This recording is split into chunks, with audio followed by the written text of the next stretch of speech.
morning, people of the internet. You are listening to Debi Radio 79.5 FM, a podcast where we discuss the movie Grosse Pointe Blank, 1 minute at a time.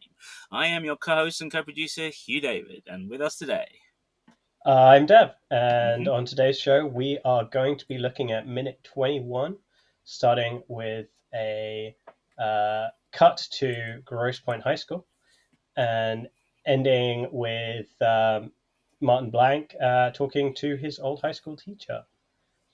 And joining us on today's show, we have Darren. Darren is joining us from a number of other Movies by Minute podcasts. So, hey, Darren. Hello. Yes, I tried to count because I was like, how many of these have I done? Like in my head, I was like, how many have I actually done? And I think I've covered 9 films, but not all of them. Not all of them by minutes. Some of them I've done in gimmicky ways, like I did How to Lose a Guy in 10 Days in 10 segments, and called it How to Lose a Guy in 10 episodes. So that kind of thing. But yeah, overall, 9 films that I've covered. Fantastic. Only 6 of them were minute by minute though. So. Got a favourite out of the ones you did minute by minute? Well, the one the only one really that I've done every single minute myself was The Social Network, which was obviously the Social Minute. That was the name of the thing, But yeah, so I mean, Clueless is probably my favorite film out of the films that I've covered. Yeah, and the podcast for that did get itself onto like the front of iTunes when that was still a thing. So nice. Yeah, there were a few people who kind of like that one, but yeah, I mean, I'm a big fan of David Fincher, so it was fun to go through, Social Network, at an extremely slow pace. It's 2 hours long, so that was lots of great writing though with Aaron Sorkin's script. So. Oh yeah. I mean, the script would make the film like nearly 3 hours, but obviously the pace it's delivered at, it's so quick that like every single minute. It was one of those films where I was watching it and I was like, do you know what? Each minute of this, there is a lot of stuff going on, and turned out that was correct. Fair point. I'd love to know how many. I mean, Fincher being Fincher, I know he does do long takes, but he's still he can be a very 90s guy with some pretty fast cut sequences. So I would love to know how many shots he got per minute sometimes in some films. But that's for another time. Do you know the funny thing is, if you listen to the commentary in Gone Girl, there's a moment where Neil Patrick Harris pulls up in a car. Like it's just a very simple shot. Car, he's obviously very rich. He's driving a fast car. Pulls up very, very fast into his shot, and on the commentary, David Fincher goes, "That took exactly 1 take."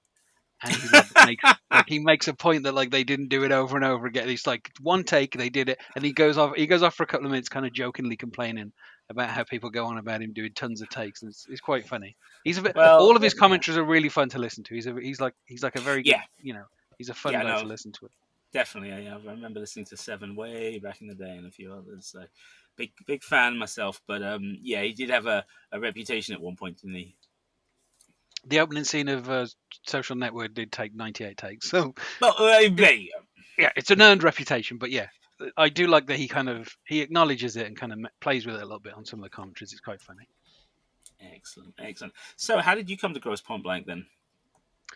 Do you know what? I think, if I remember correctly, I bought the VHS because I like Minnie Driver, because I'd seen, I think I'd seen Good Will Hunting at that point at the cinema, and so you're like, what else? Is this Irish Temptress? I'm assuming she's Irish. I don't know. She's done a lot of different. She was in that film where she played an Irish. Circle of Friends. Yeah, so I was like, what else is she in? Like, because obviously they let her keep her accent in Good Will Hunting. They didn't make her do an American voice. So I was like, okay, what else is? And I saw that I have a feeling it was one of those deals where it was like 3 VHSs for £5. Not £5, £15. So they were like £5 each. It's like £7 to buy one, but it's like 3 for 15. So I was like, okay. And I bought it. I can't remember what else I bought with it, but I remember buying a VHS and just watching it. And then, just falling in love with it. And then when it was on DVD, the DVD, I think, is just one of those vanilla ones where it's literally just the film. And the special features are like, menu selection and subtitles, if they think about it. But yeah, so I was just like, okay, I bought it again on DVD. I think I gave away the VHS to a friend of mine who's still had like a VHS TV combi thing, and obviously I've watched it quite a few times over the years. Yeah, so and there's a number of other like John Cusack films that I'd seen previous to that I hadn't seen Say Anything, I don't think, at that point. But Yeah, I no, had I seen hadn't. I had seen The Sure Thing on TV a few times. Obviously, because Daphne Zuniga, who wasn't as a teenage boy in love with the princess from Spaceballs, and so so obviously I'd watched that a few times, and John Cusack, a very good actor, so and obviously also Joan Cusack, she's great in Yes. this film. Love her in Working Girl, with the gigantic hair that's like 3 times the size of her head. So it was just like there was just a number of things where when it comes to films, particularly films I haven't seen at the cinema, you have to have like a thing that draws you in, and I think in this case it was the combination of the Cusacks and Mini Driver. And I think when I watched it on tape, I didn't really have a full concept of what the film was about. Like I'm sure I'd seen reviews in like Empire or something, and I was just like, okay, like they're saying it's good, so I'll just go ahead and give it a chance. You can't go wrong for a fiver, can you? I suppose it depends what we're paying for. Sorry, I just had to explain after something we saw on Never Mind the Buzzcocks. I had to explain to my girlfriend who The Fall was and Marky Smith, and I'm just thinking of some of the gigs I went to with them. Famously, a band that never quite had it together in the later years. So you could pay your money and get less than 20 minutes if you were lucky. Right, so this is quite interesting that you mentioned Minnie Driver just briefly, because it made me think about the fact that I always thought at the beginning she was Irish, but it turns out that she is English by way of Barbados, apparently. Oh. Yeah, born in London, raised in Barbados until she was 7, and then they came back. So, it explains a few things as to why she has a slightly more international kind of sense compared to some of the other Brit actresses of the era. But yeah, as you say, she was very much. She feels like I know she's still around. I know she's still got a lot on. We've said in a few past episodes about she's done a biography recently and has been promoting that. But it is one of those people who you think of when you're thinking of '90s films and TV rather than current. Yeah, I was gonna say, I was trying to think like what was the last thing that I saw her in, and I'm gonna be honest with you, I'm kind of like struggling to recall like what the last big thing was that she did. Yeah. That's definitely the discussion we've been having Rick, on this show. Everyone's like, when did I last see her? I actually saw on a podcast last year funnily enough, about her biography, because Audible now do these like 9-minute YouTube video / audio podcasts about new authors they've got featured. So she was on that, and I caught her on a couple of other things. But it was funny because that was when Dev was asking me. He'd asked me to do this podcast, and I was not convinced about this. And I was watching her, and I thought, yeah, no, we can do this. We can do this. We can talk about it. So Dev, tell us about the minute we're in. So we've our protagonist Martin Blank has come back to high school. And you see this grand high school, which I think is actually it is a school, but it's I think a school in the LA area, because obviously all of this was shot in and around LA. And we have him stumbling upon a teacher that he'd had when he was still in school, Miss Kinetta, and having an interesting conversation with her, asking whether Ethan Frome is still being taught, a book that I have never read. She's trying to find out where he's gone and what he's been doing with his life. She just describes him as the great mystery of that year group. And I think it's a very talented student. Well, this is something that's quite interesting, because obviously these days there's a lot of mental health memes and self-help memes online, and there's a lot about the idea of the formerly gifted child who's now at an age where they're no longer in a job where they are seen as that as the gifted one, and it's about if you have anxiety and you have lack of success in your work and you have this, you may be a formerly gifted child kind of thing. And literally, this film has that trope right there, right in that moment, where she's like, "We all thought you were bound for somewhere, somewhere special, Harvard, somewhere like, and you just think, yeah, he fits that bill quite nicely." Bizarrely in some ways, but yes, we're now getting the things we may have assumed in the opening minutes are now either being confirmed or are being played with, as ideas. I must say, as a teacher, I find it quite funny because I now have the conversations she has. And they are like that. They really are like that. You walk into the department office and there's somebody there in civvies who you haven't taught in 3 years, and they're back from university and they're going, "Hello," and you're like, "Hi, I'm really, really busy, but yeah, nice to see you," kind of thing. And they do feel it captures it nicely. It's a very nice. The tone is spot on. I think there's also some interesting camera work going on here in this minute. I'd never really consciously recognized it previously, but watching it in preparation for this episode, Mont Blanc's entirely filmed in shadow for the entirety of this conversation. And actually, Miss Kinetta is also in shadow, and they kind of step sideways to move her into the light. So there's a very light-dark contrast going on here with the angles. You've got a man dressed entirely in black, filmed entirely in the shadow, compared to his teacher who had such aspirations for him, with this kind of, daylight on her, but also like a very, very brightly lit backdrop to her, that gives this really odd contrast. And I'm not sure if it's exaggerated that this is probably such an old print that could do with some cleaning up, but it does look very flat. I mean, this school, which we've seen so often, you pointed out it's Los Angeles. It's John Marshall High School, Tracy Street in Silver Lake, LA, and it has been used so often. Right, it has just been used so often. I mean, it's one of those places where this is Buffy, right? This is Pretty in Pink. This is Nightmare on Elm Street, right? Yeah. Its playing fields were in Greece, of all things, going all the way back, right? So this is like when anybody outside of America thinks of the American high school, this is the one you think of, right? So in that sense, it's really fascinating that we barely see it. It's mostly a backdrop for this conversation.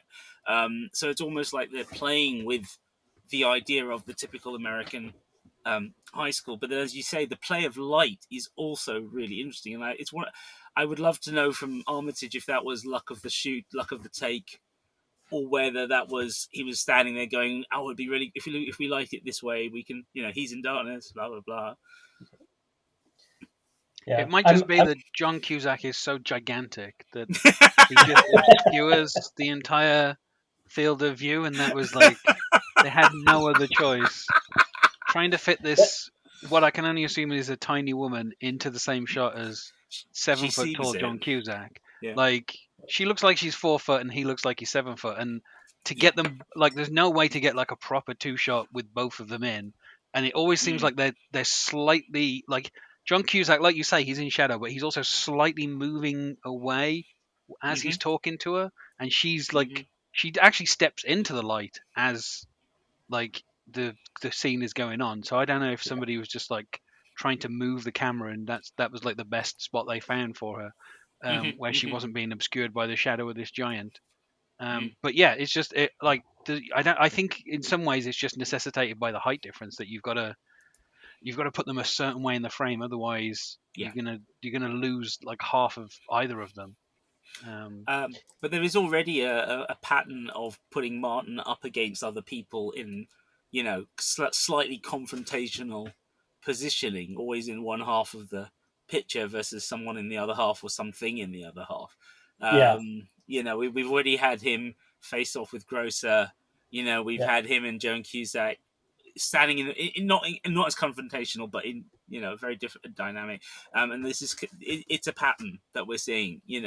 And then him and his shrink. There's a definite pattern here of it's not just he's in confrontation with everyone and everything.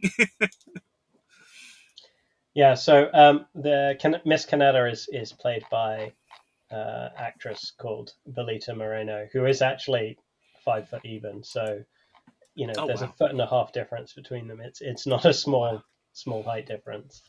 Wow.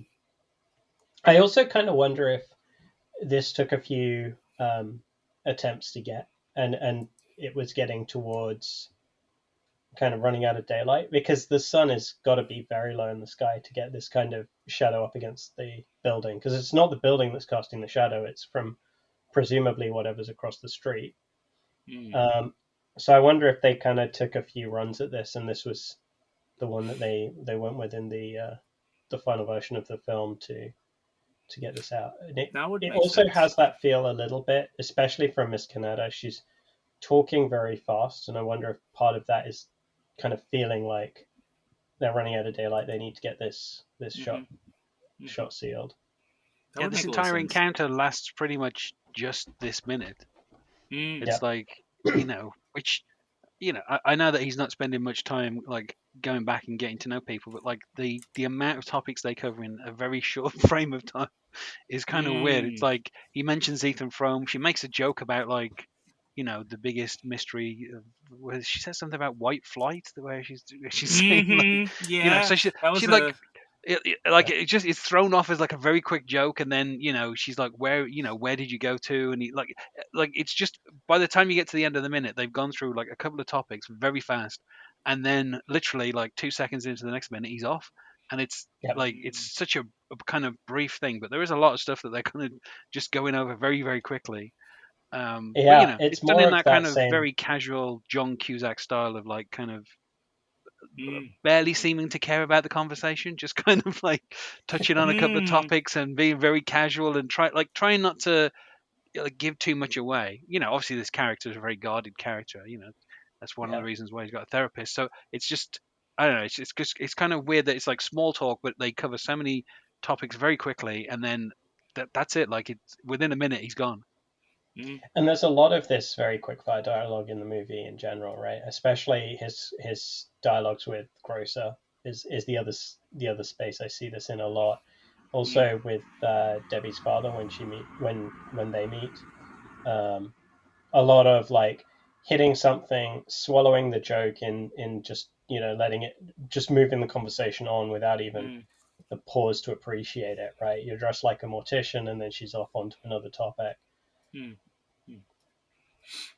It's interesting. I was just looking at her career on IMDb, and I wonder how much of the casting was. I mean, obviously, availability is always the main reason people get cast, isn't it? But looking at her track record, she was pretty visible if you were ever watching TV in the 80s in America. Like fairly, crops up on just show after show after show after show, right?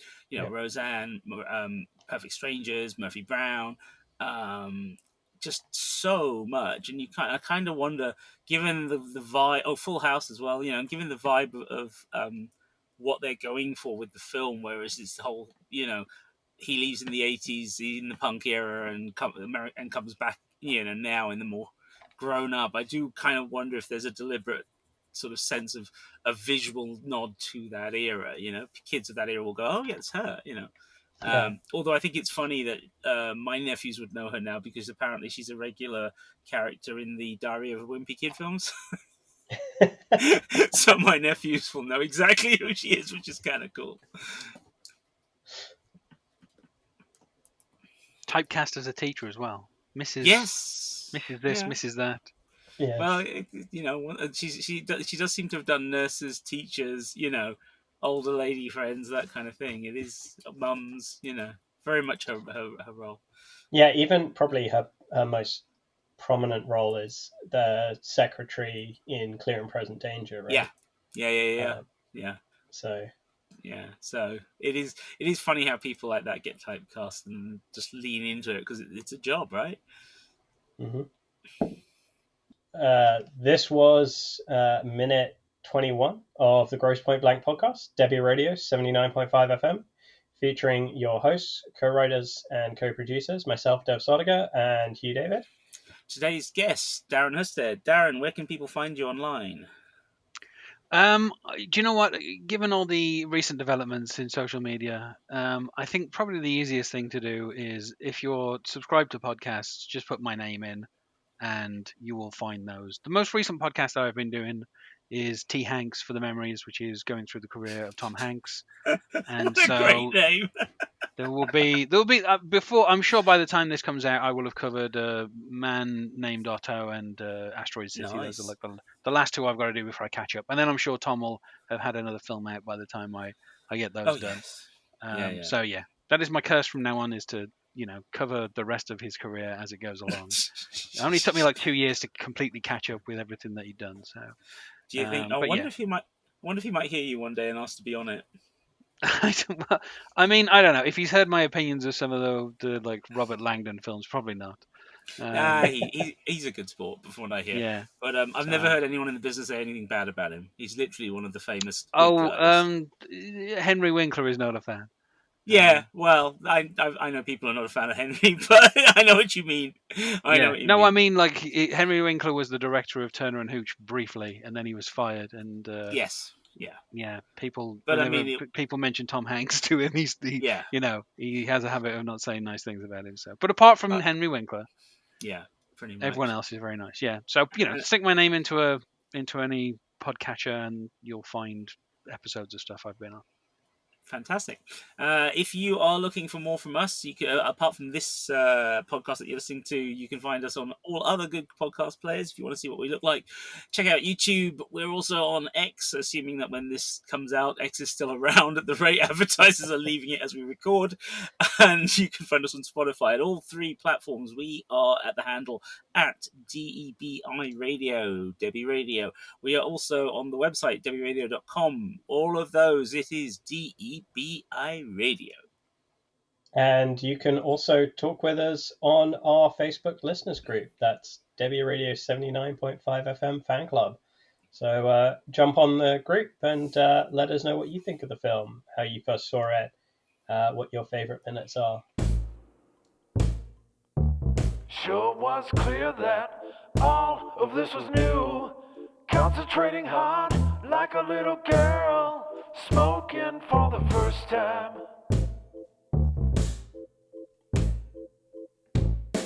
It wasn't a moment, it was a feeling.